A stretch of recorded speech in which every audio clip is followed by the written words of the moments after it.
I will call this regularly scheduled meeting of Bridgewater Town Council to order. You have the agenda before you. Any additions or deletions? Hearing none, we'll deem the agenda as approved and go down to council announcements. Any announcements of any upcoming things? Councilor Thorburn. Just a couple, Your Worship. Actually, the town's birthday, February the 13th, 6:30 to 8:30 at Bridgewater Museum, 130 Jubilee Road. The town will be hosting a free concert featuring Hank Middleton and collage to celebrate the town's 121st birthday. So please join us at the museum in the newly expanded exhibit gallery for the event. Free cake, all welcome to attend. So everybody here tonight, I want to see you on Thursday night. And on February the 14th and 28th, 2 p.m., Bridgewater Museum, join Sandra Mailman. She's going to have a fun afternoon as she instructs you in line dancing. She will bring the music and the dance step sheets. You just bring your dancing shoes. $5 for adult, kids are free. And there's an heirloom talk and tea on February the 15th, 2 p.m., Bridgewater Museum. Bring a family heirloom for sharing its story. Jenny Bell will share a selection of her vintage fashion collections. All participants will enjoy a cup of tea and cookies. Tickets $7 each. Seats are limited.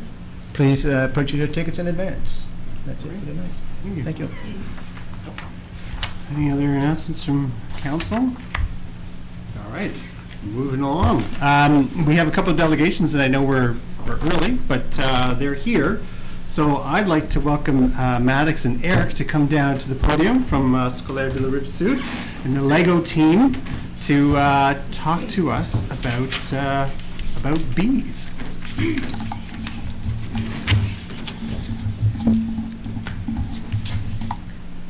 Good evening. My name is Eric. I'm in 6th grade. Good evening. My name is Maddox, and I'm in 5th grade. We are members of the first LEGO League from Centre Scolaire de la Rive-Sud. We are participating in the LEGO Provincials competition at Acadia University. This year, the theme is City Shapers. Besides building and programming a robot, each team must identify a world problem related to the theme. Each team must design a solution. We chose to work on the disappearance of bees, which is why we are here today. We have a problem. The bees are disappearing. Maybe we're wondering why this is a problem we must concern ourselves about. The answer is simple. Without bees, there will be no people, and without people, there will be no towns, no municipalities or cities. We did some research and have some facts to share with you. In the U.S., 30% of the bee population dies every year. In Europe, 20% of the bee population dies every year. Some private beekeepers sometimes lose up to 90% of their bees. In 1947, there were approximately 5.9 million bees. In 2008, there were only 2.44 million bees. In Europe, the production of honey has gone from 32,000 tons to only 9,000 tons. The members of our team also mentioned that when they were younger, there were bees in the flowers, and now there are very few. If the bees disappear completely, 1/3 of the food we eat will be gone, as many plants depend on the bees for pollination. Here's a video we would like to share with you.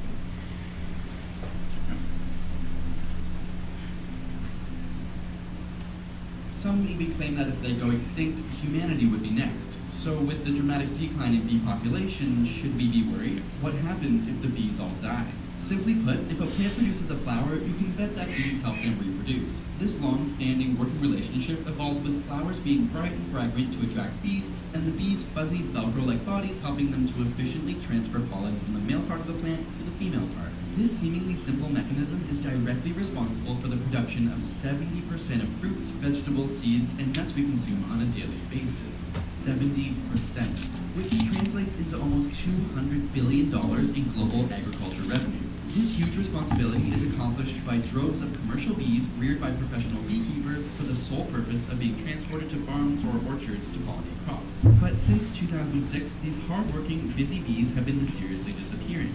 This colony collapse disorder has seen an average of 1/3 of commercial bees abandoning their hives. In fact, some beekeepers have even reported that 90% of their bees have simply buzzed off. In some colonies, mites, viruses, and parasites have been to blame, but many are now looking at a class of insecticides called neonicotinoids. This neurotoxin is used to kill off crop-eating insects and pests, but also affects the central nervous system of bees when they consume contaminated nectar. And since nectar is brought back to hives, the entire colony can be affected, leading to mass confusion and disorientation. On top of this, other factors such as extremely cold and long winters, a lack of genetic diversity in commercial bees, and less variable nectar in the fields may be at fault. If the trend continues, entire food chains and webs may be at risk. Take almond plants, for example. The hulls of these nuts are used as feed for farm cattle and chickens. Fewer bees means fewer almonds, which could mean declining livestock and ultimately less milk, cheese, eggs, and meat production. Not to mention, almonds are used in cereal, baking, and many other food products. Beef and dairy cows would also be harshly affected by the vanishing alfalfa fields, which are used to harvest hay for cattle. Looking for that morning buzz? Considering bees pollinate Coffea arabica, whose seeds we grind for coffee, you can count that out. Without bees, our diets would consist of mostly corn, wheat, and rice, as they are wind-pollinated plants. Like your clothes, not only is cotton the biggest cash crop in the U.S., it also makes up about 35% of the world's fiber use. So you can forget about those blue jeans, towels, mattresses, and high-quality paper products. Simply put, we'd be living in a completely different world without bees, not to mention suffering a substantial economic strain from their disappearance. So while we may not necessarily go extinct should the downward trend persist, a world without the buzz of bees would definitely stink. One free copy of our new book? Now you can get one from Auto. We are here to ask that you prepare a pollinator action plan.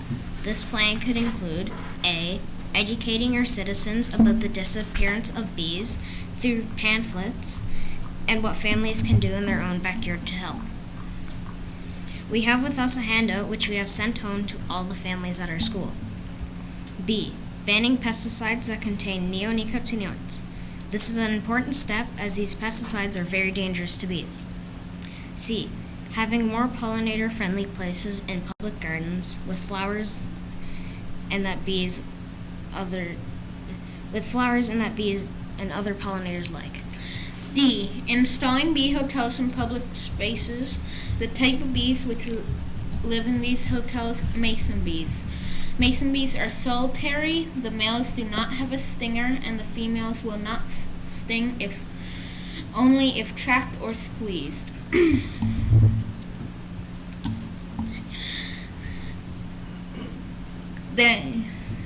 This makes them an ideal neighbor for the home garden, since they pose little to no threat of stinging.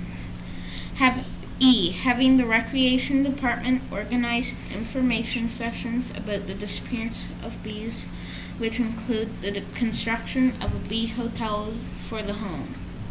Thank you for listening to our presentation. Please help us save the bees. As we said in our presentation at the NSCC, it is our business to help the bees stay in their business. We have a bag of seeds for you, which you can use for a pollinator garden. Well, I think they deserve a round of applause.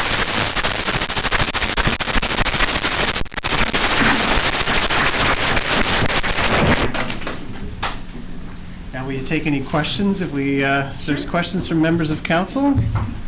Any questions?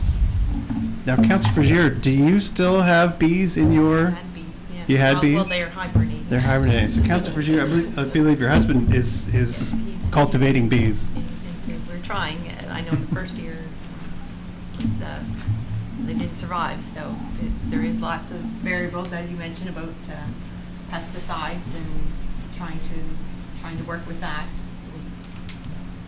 Well, thank you, gentlemen, for your presentation. We have a community gardens coordinator. Maybe that's what you were going to mention, but and we can pass this information on to them to ensure that we educate the public.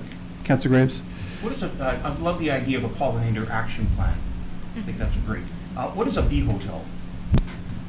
Well, a bee hotel it's an open face birdhouse, but then you can have different things in it for like mason bees, butterflies, Wasps,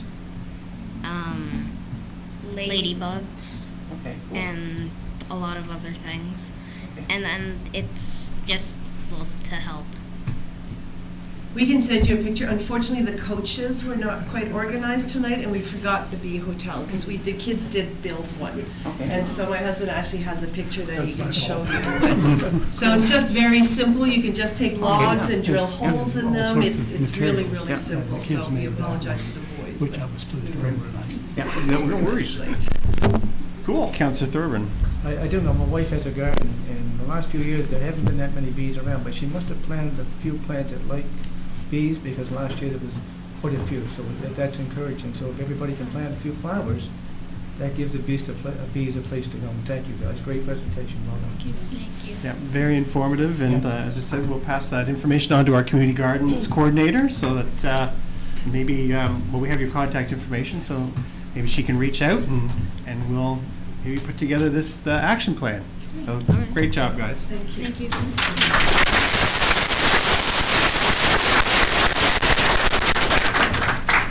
Our next delegation is from the Bridgewater Tennis Club. Request for assistance for resurfacing the courts. So whoever is representing the tennis club, if you want to come forward to the podium.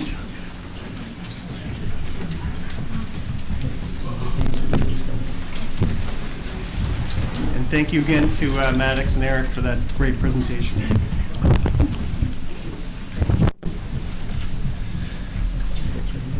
Good evening, honorable members. My name is Evan Monahan. I'm the president of the Bridgewater Tennis Club. I also have with me the vice president, John, and also Sam, who's our treasurer. And we have a couple of our youth members who are going to speak when I'm done my presentation here. So we are coming to you at a time of crisis for our club. And so I have a little presentation to deliver, and hopefully you'll be able to help us with our crisis.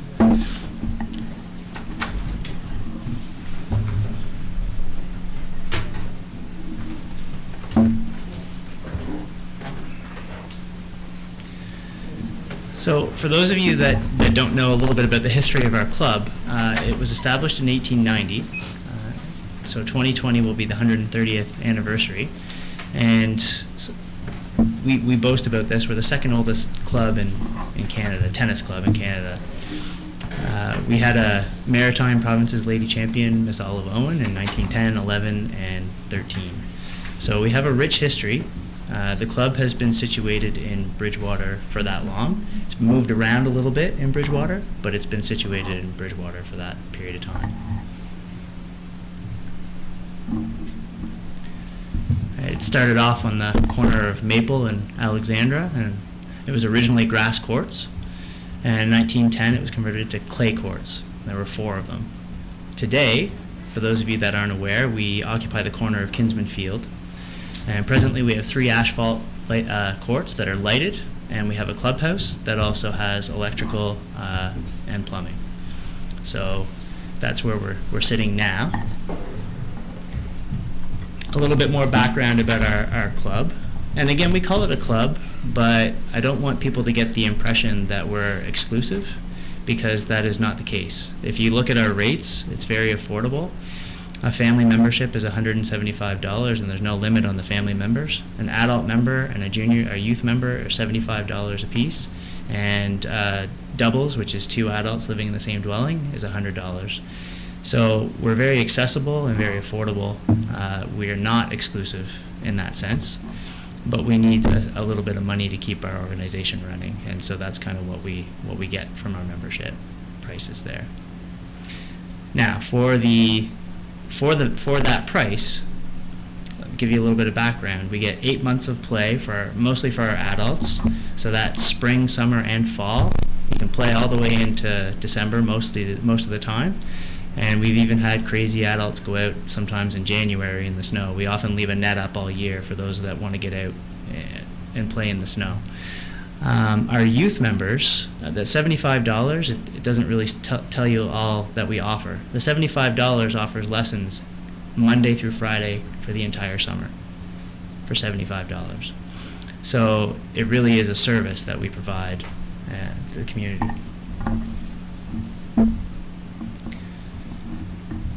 For those of you that don't pay attention to tennis, tennis growth has been huge over the past several years. We have a lot of national interest due to our elite tennis players on the world level, on the world stage, that have been doing phenomenal things, including a Canadian champion at a Grand Slam last year, the first ever.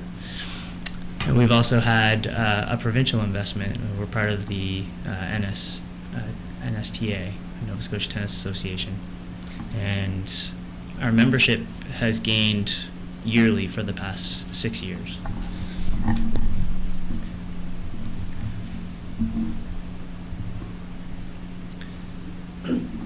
Just to highlight too, we currently have approximately 150 members. Now, for those of you, again, that aren't aware of the location, we're on Kinsman Field, a former swamp. As you can see, as the result of the location, the freeze-thaw cycle, which also, unfortunately, wreaks havoc on our streets, wreaks havoc on our tennis courts. And you can see the results in those pictures. Next one too. And then on another court that we have there. So every year there's a lot of heaving that happens, which damages the courts. And on this particular surface, you can see the paint is actually lifting off the surface. So it not only looks not pleasant, but it also makes it dangerous to play on, especially if it gets a little wet.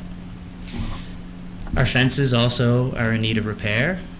This past spring, there was some vandalism at our courts, and it basically meant that we had to leave the courts open all summer, which we did, and that wasn't a problem. But the fencing all around the courts, which basically keeps the balls in, it's kind of an important thing, you don't chase balls all over the place, are moving so much that they're becoming useless, essentially. They don't keep the balls in the way they used to. So it's been a progression since I've been involved with the club, a slow progression of decline, and we're almost to the point now where we won't be able to offer our services anymore.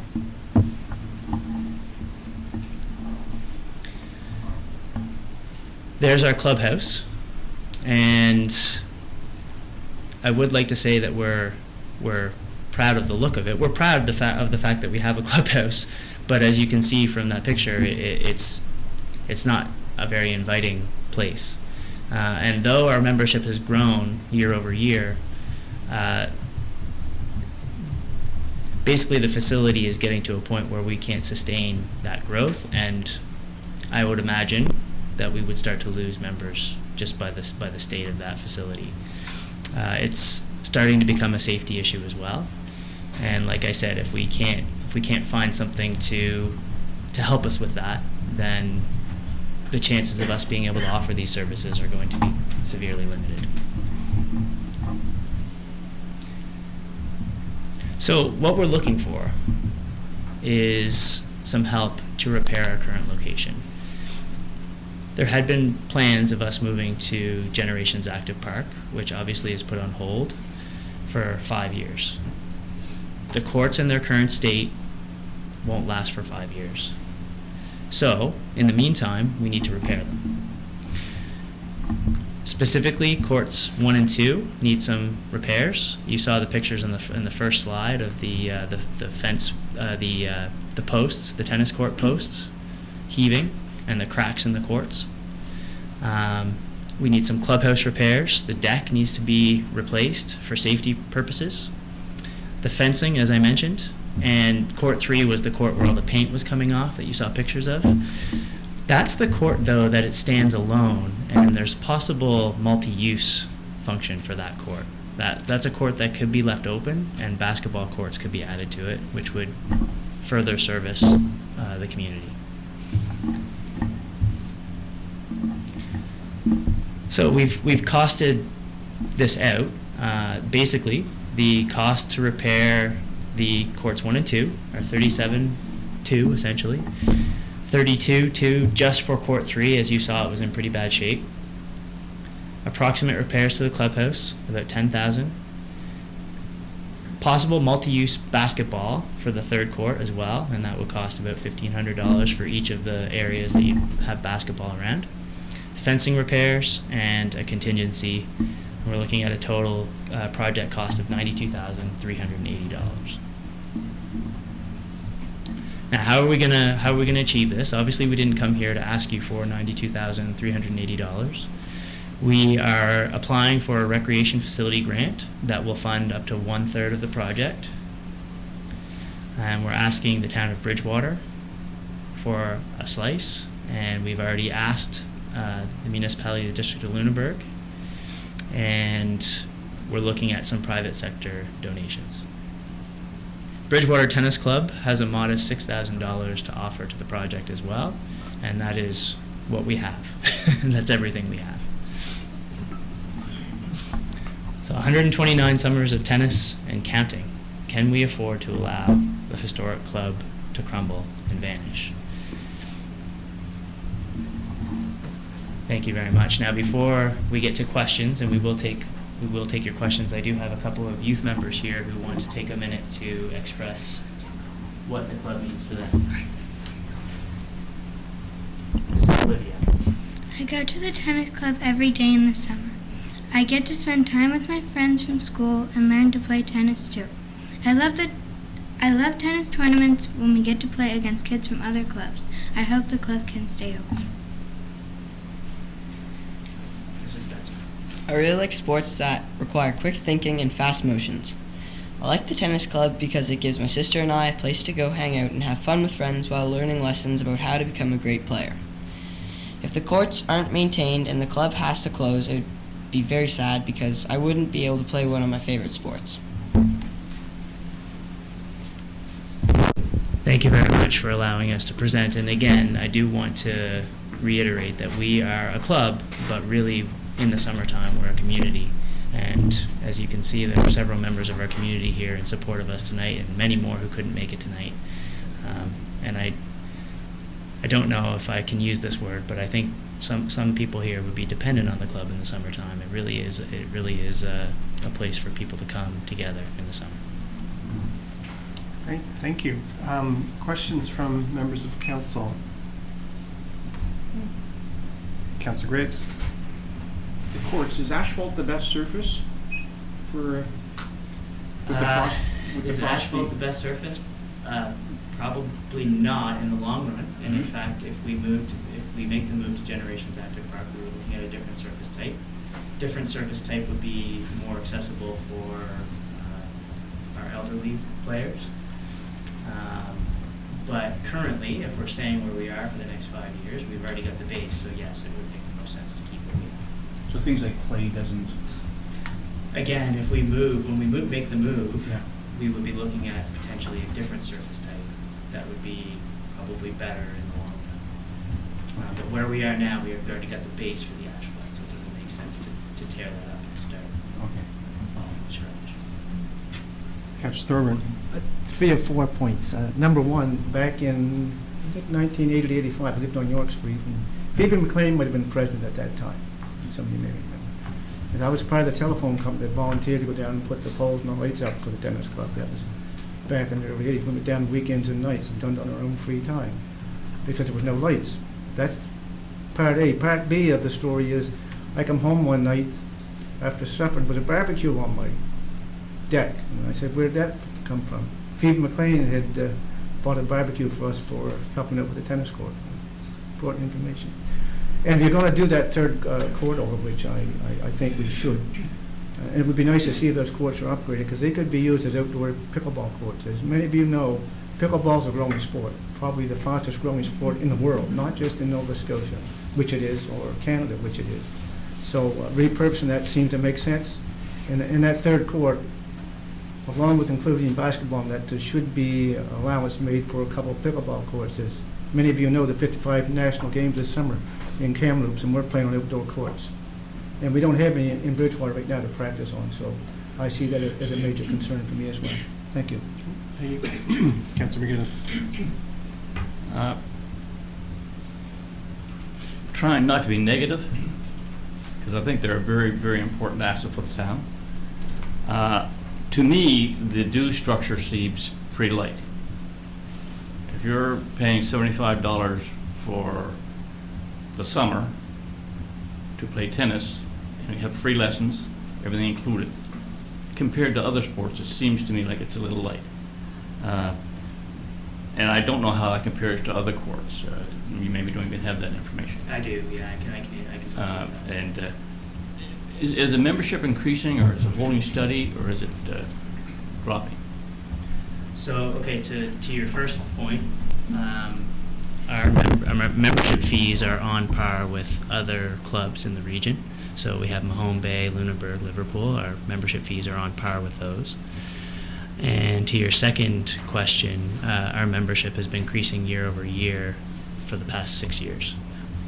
We're up to almost 150 members. So when I became president 6.5 years ago, we were unfortunately down to as low as 30 members. So we've increased significantly in the past 6 years, and that is in no small part due to the people that we have on staff. There's a couple of guys you can see in that picture there who several years ago ran the program. That's an older picture, but the youth program is top-notch, and that doesn't even speak to the adult program, who's run by Jamie Heim over here. It's grown leaps and bounds. So we have the right people with the right passion. We just don't have the right facility right now. Just one more supplementary, if I may. Yep. Who owns the club? The members, or is it, who owns the land? Did the town give it to them, lease it, or? The land is owned by the town. If I remember correctly, we pay $1 a year to lease it. So it is town owned. Yeah.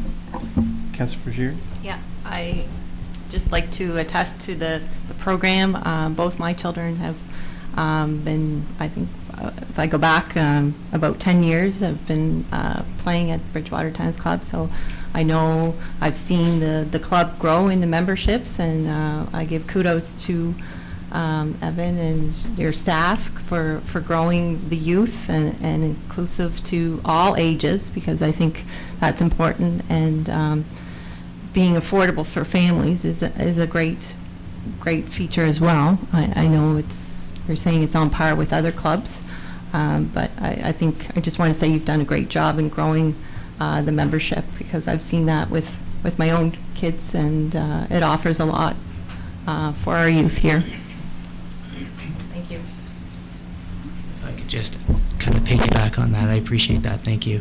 One thing that I didn't really talk about in the presentation is that during the summer, it's not just you go for your lessons and then you have to go home, right? There's kids that are there all day, right? So we're providing a place for kids to come where they have a community and they can play, and it's not all tennis. They're doing lots of other things.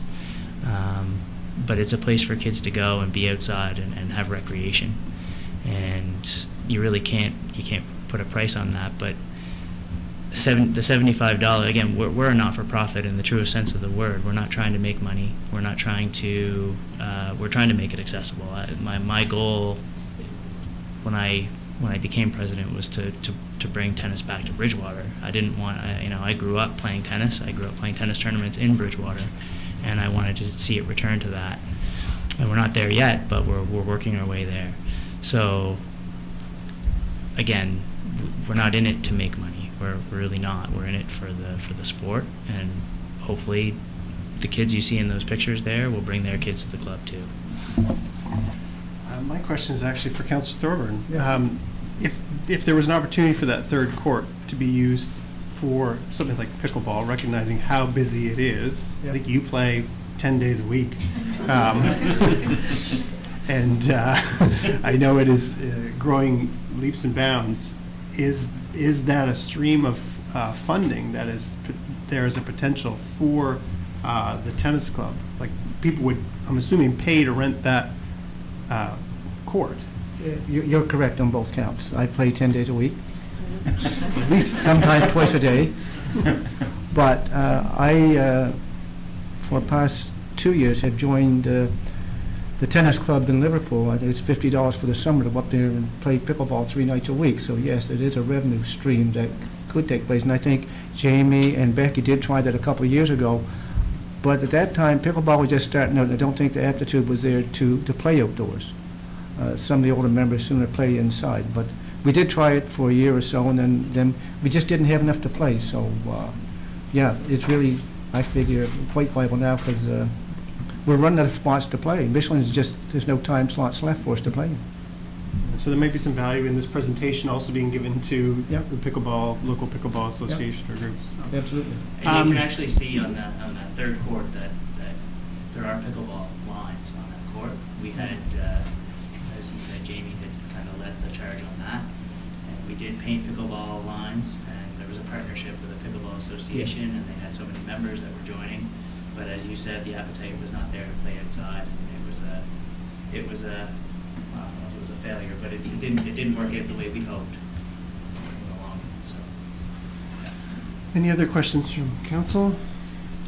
So thank you for the presentation. How we don't make decisions the same night we see the presentation, so this will come back to council. This gives us time to kind of digest this. If we have more questions, we'll reach out. Yes, please. And we'll take it from there. Thank you very much. Thank you, well done. Are there any other members of the public that wish to speak to council on any topics today?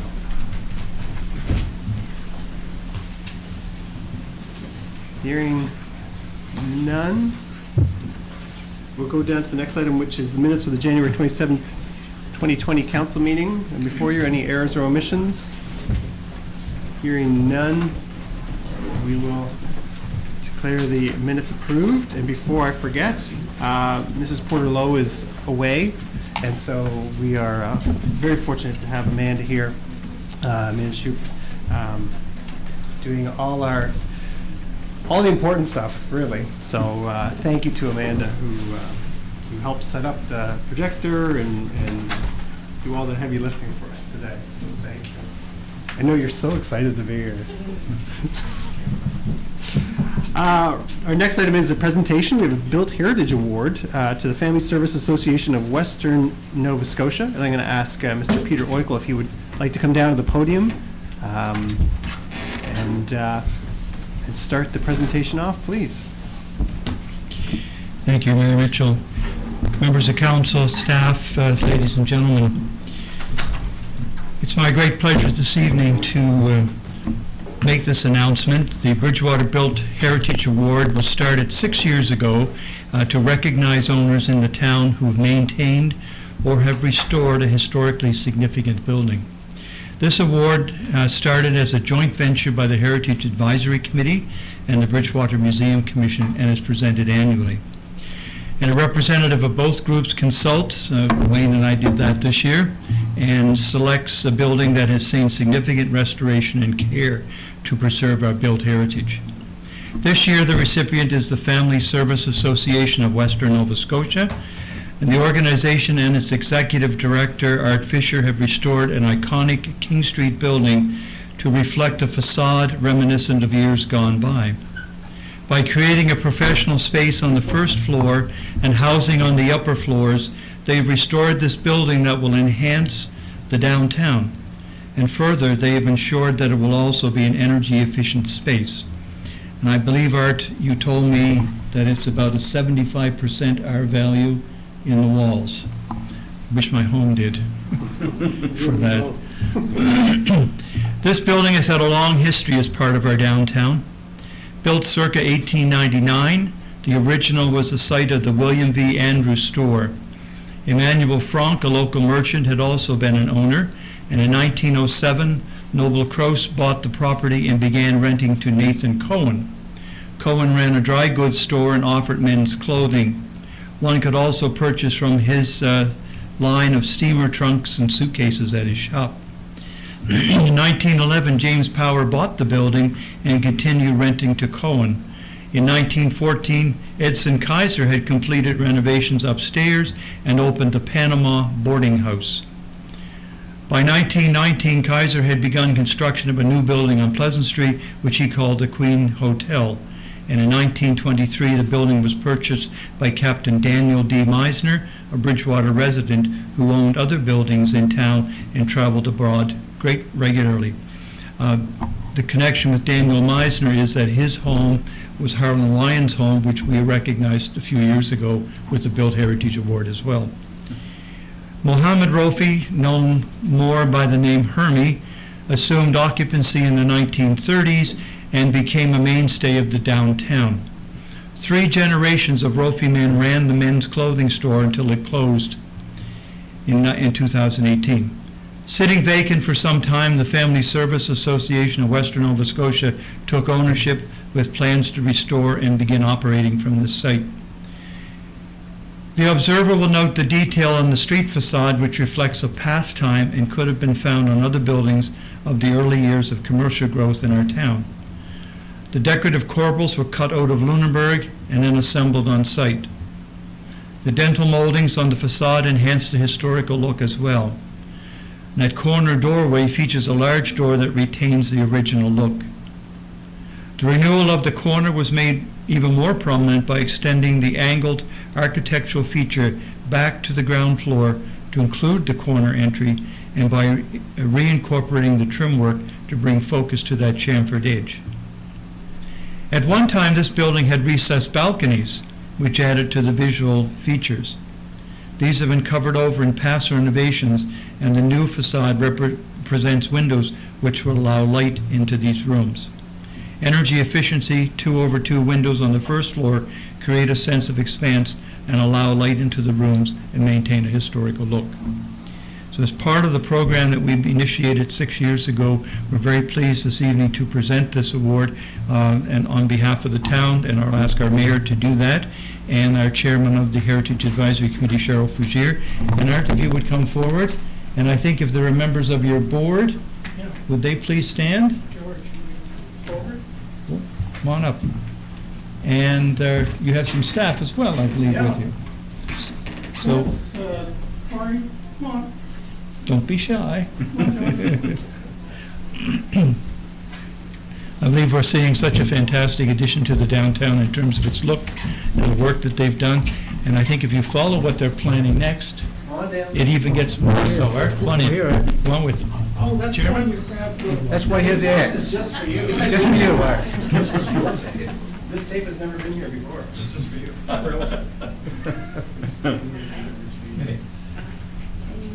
Can you pose for that, Cheryl and Mark? I'll stand away. Are you going to get there? Yes. Okay, ready?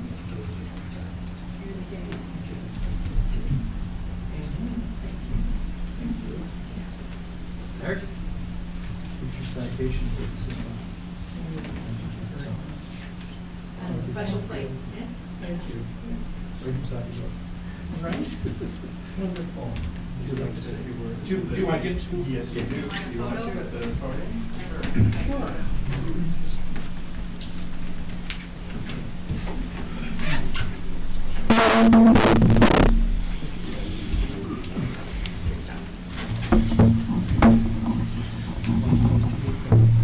This is a very meaningful moment, and so I want to thank the council for this and thank the Heritage Advisory Committee for this decision.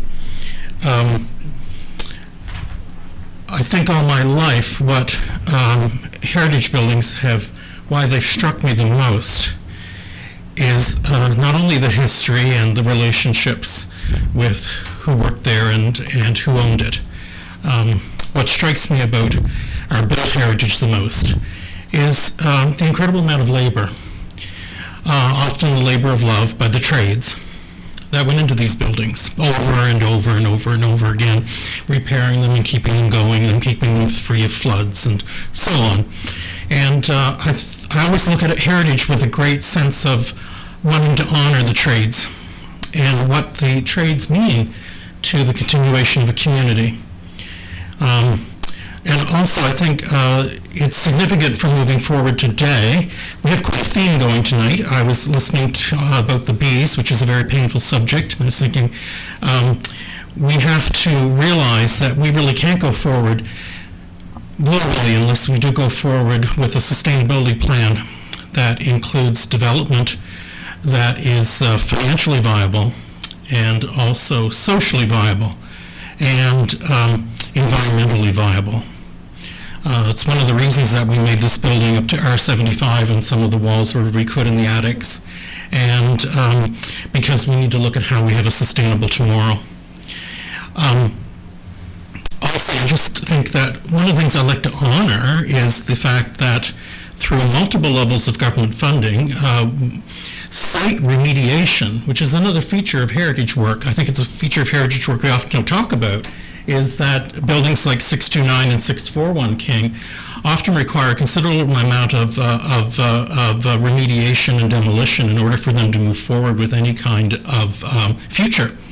And so actually between those two buildings, that's going to amount to an investment on King Street of over $250,000 just to do the remediation, just to make them viable, which is a reason why we often, I think, don't see developers deal with brownscape spaces. They move to greenscape spaces where there's no need to do that. So I think that's a wonderful contribution that we've been able to bring to this town in terms of investment.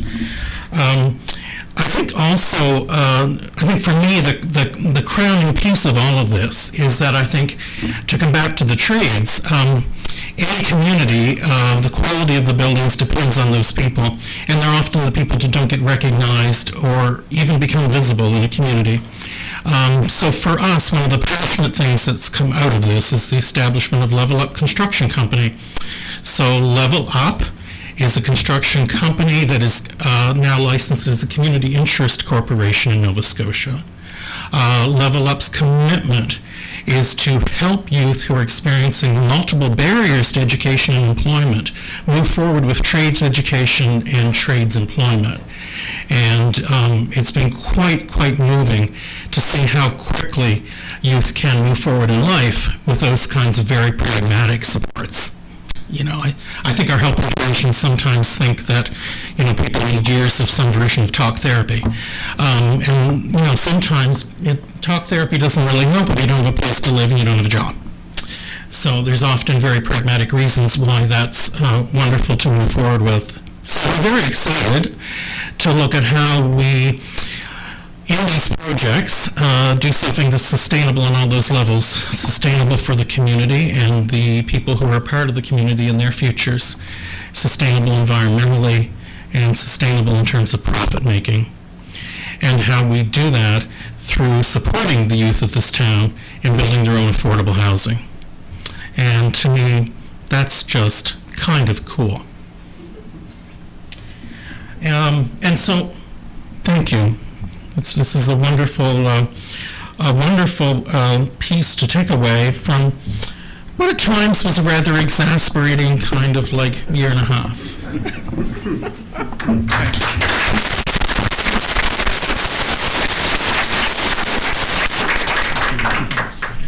Just as a final comment, we're entering Heritage Week in Canada, and that's why we chose this evening for this presentation. So, and we hope to see you all Thursday night. Yes. Okay. At the museum. At the museum. And to check out that new space. That new space. That Councillor Thorburn has done a remarkable job at letting the public know every couple of weeks when we have council. Yes. So well. Thank you, Mayor Mitchell and Council. Thank you very much. Congratulations again.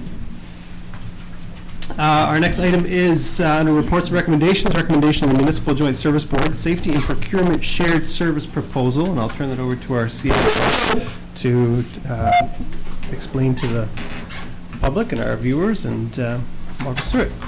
Okay. There's actually two. The first one, the Safety and Procurement Shared Services Proposal, is a recommendation that's coming forward from the Joint Services Board to Council. And what is being recommended is that Council give consideration to the addition of two new services to the Joint Services Board, one being procurement and one being safety services. So attached with the report is a budget that kind of notes the financial implications of the services in terms of cost. For procurement, it's recognized that municipalities are required to abide by complex procurement acts and trade agreements that require that you have someone who's trained and competent in the field of procurement. And municipalities we do our own procurement now, so it's not a question of capacity in terms of qualifications. It's a question of capacity in terms of time to provide the level of service that's required, given the number of requests for proposals and tenders that we do. And the other municipal units within the Joint Services Board are faced with the same dilemma. that we're required to meet increasing requirements with these trade agreements. And we're doing more complex procurement. An example would be our waste disposal contract that we just did, our insurance proposals that we did. And both those were done by the Joint Services Board because they were complex, but there was also opportunities for regional to procure on a larger scale and perhaps get better pricing when we do that. And so what the board is proposing is that we look at the inclusion of procurement as a service and bring in that qualification, that level of skill that's required to do that. So this person would do high-level procurement for the municipalities, not everything that we buy, but the high-level stuff. They would also be involved in assisting with contract negotiation, because often when you do proposal calls or tenders, the result is a contract that has to be negotiated for the purchase of a good or a service. They would assist with developing policies and guidelines, purchasing policies, RFP templates, tender templates, all with best practices involved in it. And they would also be responsible for looking for opportunities to collaborate with purchasing and perhaps get better deals of doing that. They would be knowledgeable about timing for going to tenders and proposal calls. They'd understand the market and they'd understand competition within the market. And those are the skill sets that are being proposed for this position.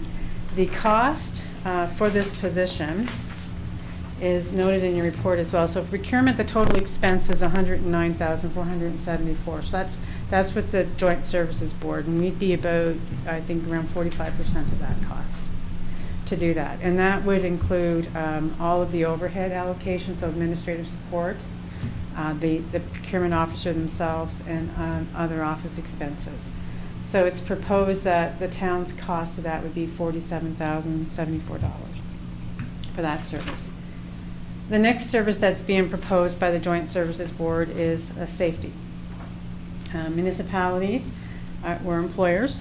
We're required to follow the Occupational Health and Safety Act and ensure that we have a safety program, safe work procedures, and a whole system of inspections in place for our workplace.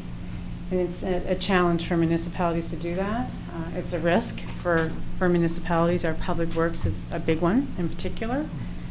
And in addition to just our office environment, but we have wastewater, water treatment in our whole public works environment. And the other partners within the Joint Services Board do as well.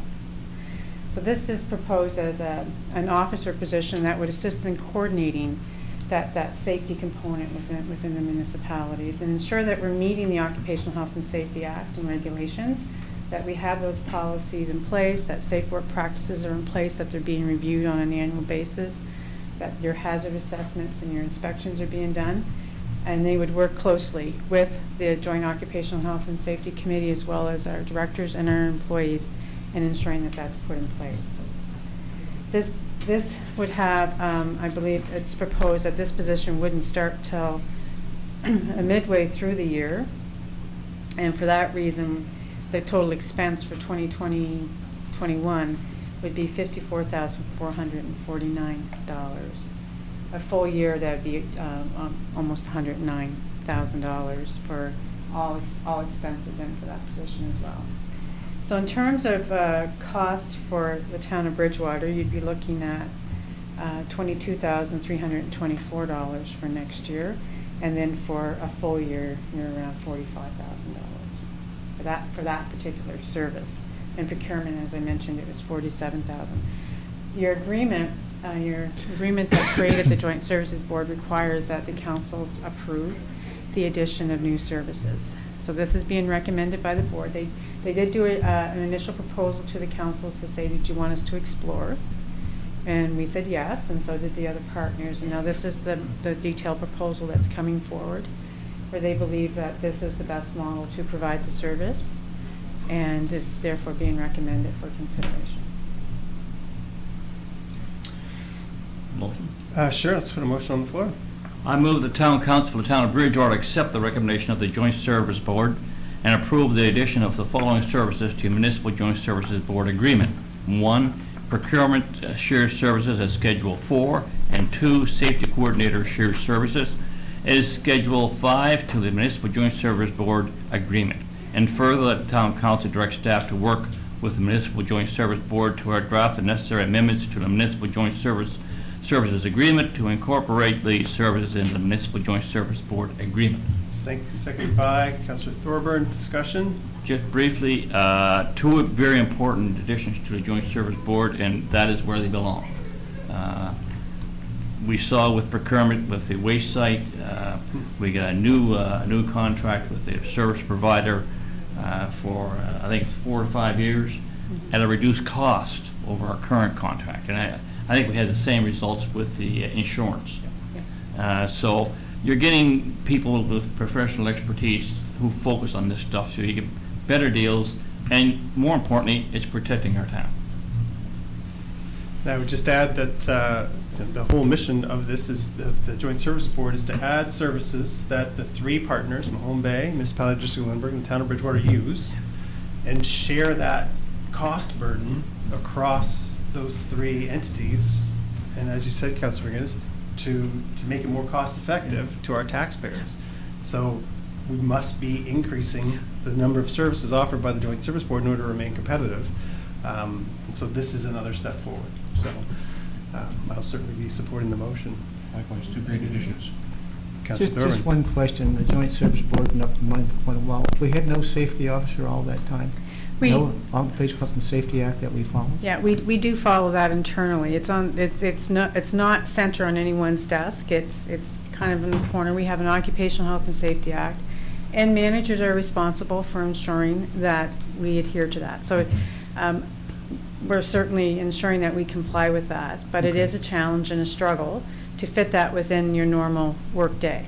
Yeah. So as you're growing, you need an officer to take over what everybody else was doing. To help coordinate it. One of the important pieces here is it's not going to take away the responsibility of a manager to meet the requirements of the Occupational Health and Safety Act. This person will help coordinate that, provide that push, do the research that may be required when you're looking at safe work practices and those types of things, but they're not going to replace the duty of a manager when it comes to that. Oh, no, I didn't mean that. I just asking the question, that's all.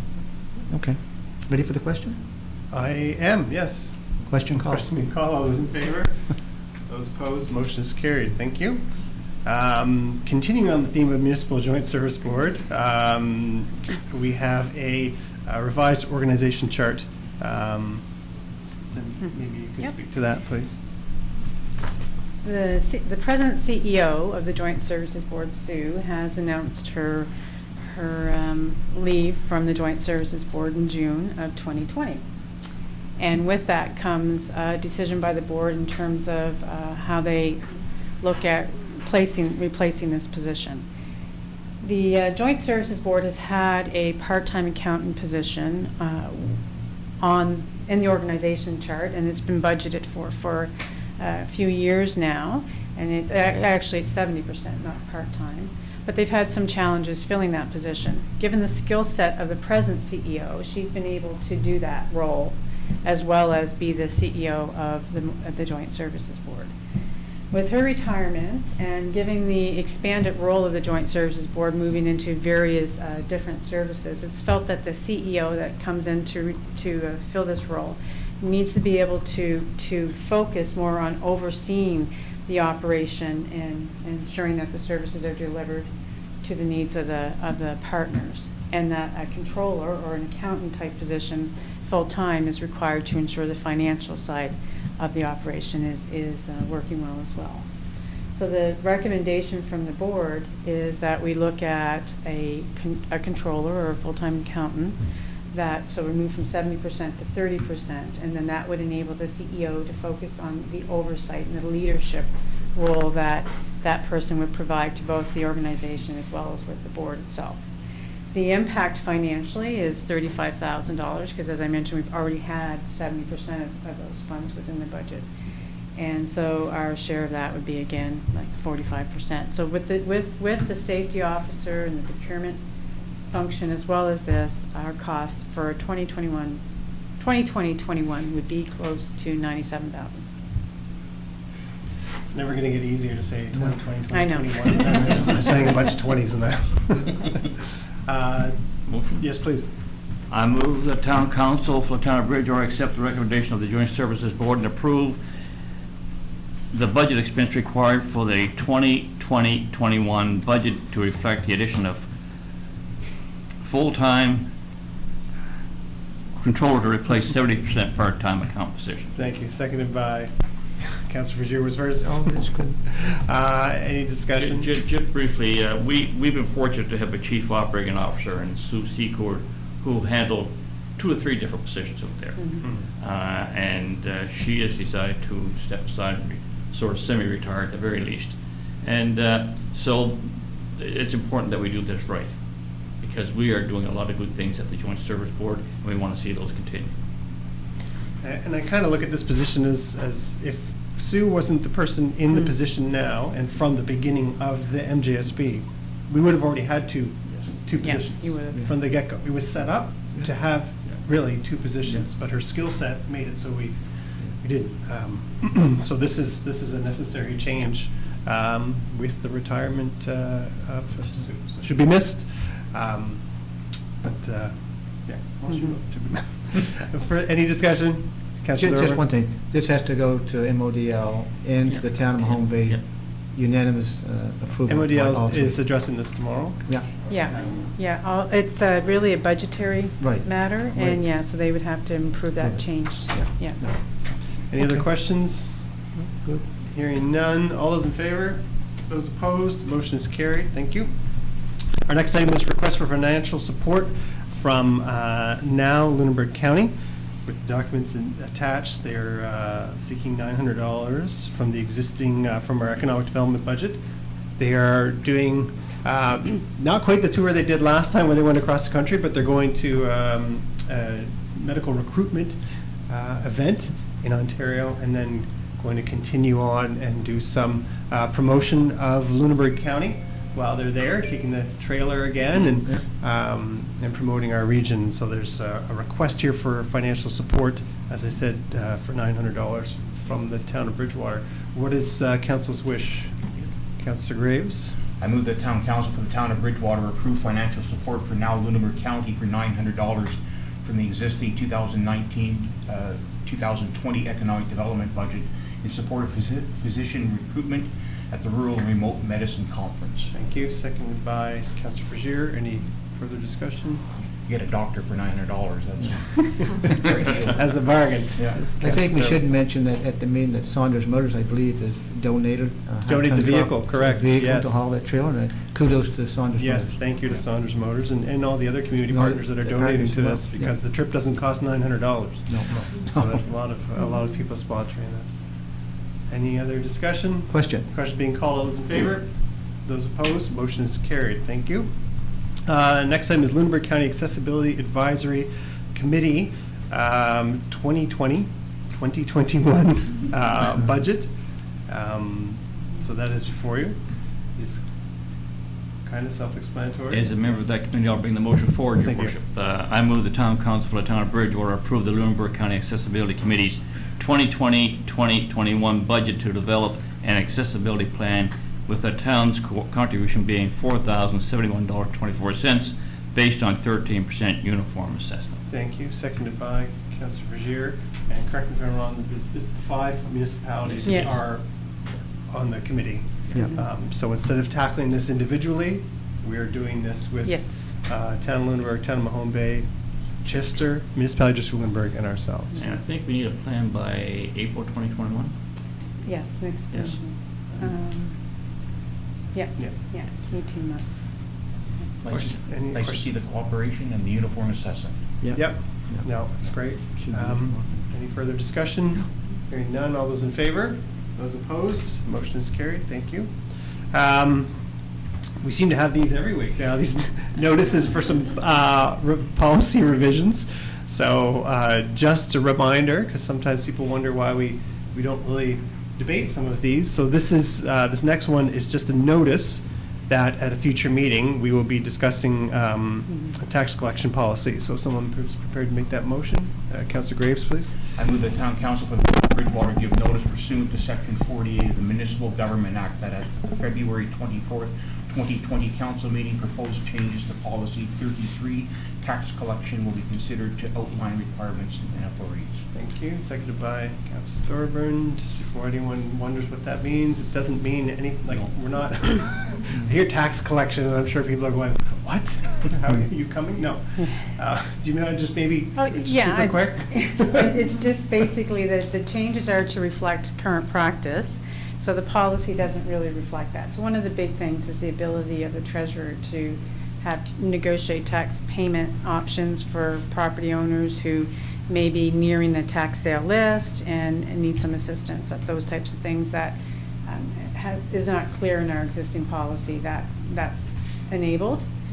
And we need to make sure that what staff are doing is reflective of council's policy, so, yeah, And money just when stuff like can. that. All right, we have a mover and a seconder. All those in favor?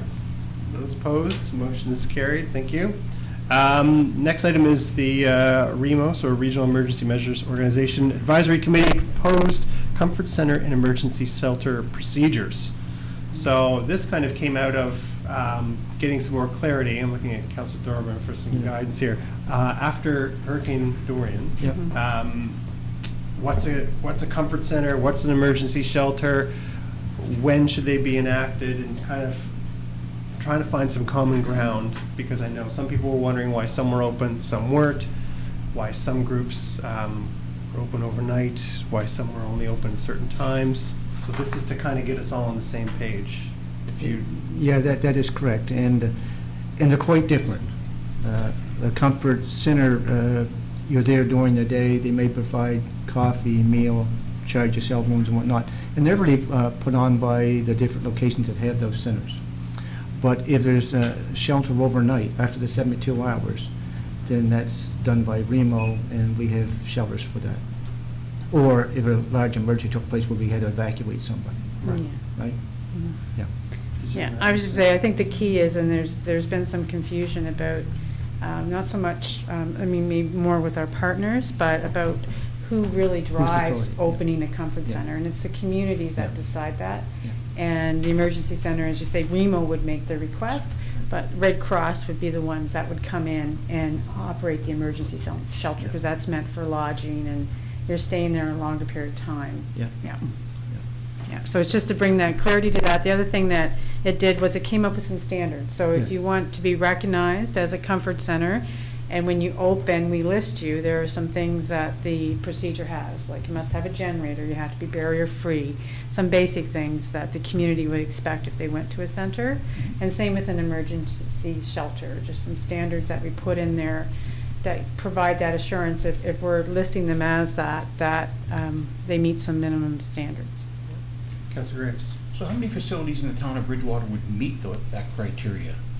Because the generator's the key, right? And there's I think people were under the understanding that NSCC was a comfort center, but it's... so their generator only powers a small section of that building. So we did, that's something that we didn't need to open it up, but it was something that we came to realize that we thought that it had met certain criteria. So we're working on that to find another place that can be a shelter. Right, because that's a big part of it. Comfort center, we can work with we're trying to work with other community facilities to see if we can find some. And yes, that does involve perhaps helping them secure a generator.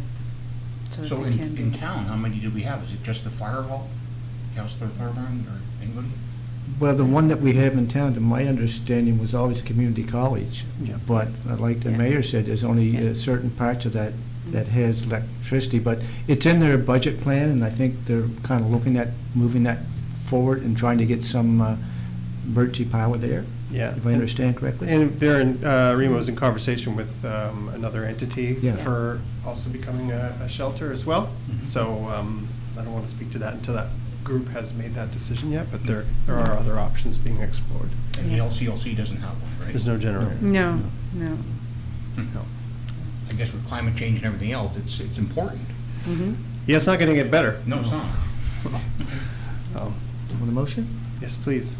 I would so move that the town of Bridgewater endorse the recommendation of the REMO Advisory Committee and approve the Comfort Center procedure and the emergency shelter procedure is contained in document 20-031. Thank you. Seconded by Councillor Frazier. Further discussion? Hearing none. All those in favor? Those opposed? Motion is carried. Thank you. Next, we have the Lunenburg County Senior Safety Program, their January report. And as always, I would encourage people to take a look at that. And it's always eye-opening. I feel like I'm repeating myself every month that we get these things, but it never ceases to amaze me how many people use this service. So that's there for information for yourselves and for public. The next item is Parks, Recreation, and Culture Advisory Committee Citizen and Youth Representative Appointment. This is always exciting since this is the committee that has youth representation, and youth are always really busy. So it's great that we have a youth representative coming before us here. So if someone is prepared to make that motion, that would be great. Councillor Frazier. Yes, Your Worship. I move that Council appoint Leif Helmler as citizen representative to serve on the PRC Advisory Committee for a term effective immediately to October 31st, 2021, and appoint Haiti Tynes to serve as the youth representative for a term effective immediately to August 31st, 2020. Thank you. Seconded by Councillor Graves. Discussion? Great volunteers. Yeah, Thank you. great volunteers. All those in favor? Those opposed? Motion is carried. And on that same kind of theme, Heritage Advisory Committee citizen appointments. Councillor Thorburn? I would move that council appoint Shelley Winters as a citizen representative to serve on the Heritage Advisory Committee for a term effective immediately to December 11th, 2020. Thank you. Seconded by Councillor Frazier. All those in favor? Those opposed? Motion is carried. Thank you to those volunteers for stepping up. All right, our next item is Personnel Policies and Procedures Manual, Vacation Carry Forwards Wording Change. Okay. So just some policy cleanup. Yeah, so this just reflects, I guess for a few years now, we've had in our auditor's report, our management letter, some concerns with respect to the vacation banks, and we've been working over the last few years at bringing that down. So the policy required that employees couldn't carry over more than 5 days from their date of hire. So 2 years ago, we actually gave them more than that. We gave them till the end of this fiscal year to work on that. And going forward, the carryover will be as per the policy. The recommendation from the finance department is that we use we use fiscal year for the carryover so that everyone is the same instead of tracking it. I guess it gets quite complex with the number of employees to track anniversary date for carryover. It doesn't affect entitlement or anything like that. That all stays with your anniversary date. But on a go-forward basis, it would be based on fiscal year for carryover, so that we would use March 31st as that date at which we would see the days down to 5 for carryover. Employees accrue vacation basically every day they work. Like every month there's a certain allotment, so it doesn't affect accruals or anything like that. It's more about just reducing the liability from our books at year end. Keeping everybody on the same Yeah. page. Yeah. Someone prepared to make a motion to that effect? Don't everybody jump at once. Councillor Thorburn. I will. But before I do, Your Worship, I Yeah. got to thank our CEO and the past CEOs, because when we tackled this quite a few years ago, there was hundreds and actually literally thousands of hours that was carried over. And I think through some of the audit committee meetings we had, that wasn't acceptable. And kudos to our CEO and staff that have now made that more manageable. And it really a great job, so thank you. And I would move that Town Council of the Town of Bridgewater give notice pursuant to Section 48 of the Municipal Government Act that effective February the 24th, 2020 meeting of Town Council proposed changes to the Personnel Policy and Procedures Manual will be considered to change the language with respect to vacation carry forwards. Okay, thank you. Seconded by Councillor Frazier. Yes, so this is notice of this coming back to the next meeting. Yeah. Discussion? Hearing none. All those in favor? Those opposed? Motion is carried.